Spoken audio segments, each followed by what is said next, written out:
Thank you, Mr. Chairman.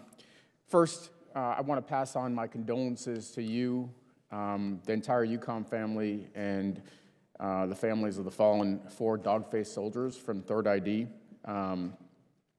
That's a tremendous loss. Next, I want to say, as a retired Army officer myself, I want to congratulate you on your upcoming retirement and recommend avoiding electoral politics if you want peace and quiet. Right now, our adversaries are challenging the United States' interests around the globe, and Russia's continued illegal war in Ukraine is far from over. In your written testimony, you focused on the chronic threat that Russia poses to the United States and the importance of land deterrence. And it's been a really persistent threat for decades now, in one iteration or another, from the Soviet Union to the present. General Cavoli, how many troops do we need in Europe to deter Russia at its current end strength?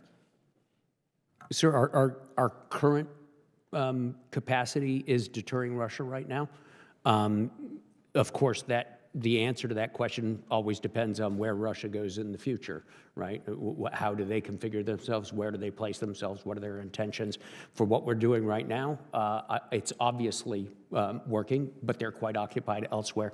I would point out, I wouldn't measure it also strictly by end strength, the numbers of human beings. It really comes down to what capabilities are we able to bring to bear, how quickly, and how does that nest in to the alliance's efforts, which are evolving and increasing. So over time, I would expect our contribution to drop.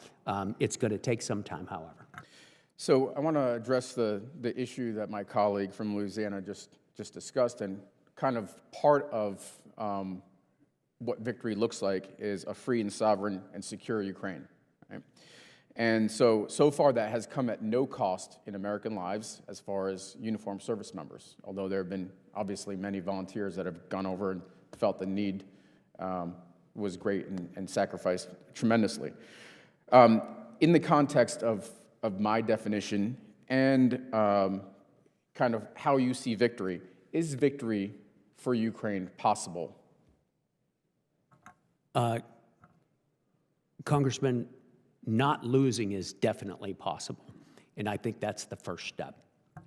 So if we're talking about a free, secure, sovereign Ukraine, the actions that we've taken so far, I mean, they've not lost yet, but how do we take it to the next level? If we want to get a meaningful peace that provides for a free, sovereign, secure Ukraine, what do we need to do in addition to what we've done so far? Well, I think there's a military contribution to that, sir, of course, but I think that the principal questions would probably be outside of my lane. Well, I'm talking in your purview, and briefly, obviously, do we need to provide them more stuff? We need to continue to provide them the defensive mechanisms to prevent the heinous attacks that we've Provide seen. more intelligence? Intelligence, air defense weapon systems, and then artillery systems and ammunition. Those are always the important things that they need. Those will pressure Russia to come to the negotiating table in a more balanced fashion to achieve the victory that I described, which is a free, secure, and sovereign Ukraine. Those could be a contributor to that effort. Okay. I want to transition a little bit and talk about, you mentioned your relationships going back decades with your counterparts in different COCOMs, General Carrillo, for instance. There are other relationships that, for instance, the chairman of the Joint Chiefs of Staff, I'm sure you've known him, you worked with him, you closely coordinate with the chairman of the Joint Chiefs of Staff, with the functional combatant commanders like Cybercom, with the senior advisor to NATO. Those folks have all been fired in the last couple of months. Is that correct? Yes, sir. Yeah. And so have you ever seen this type of sort of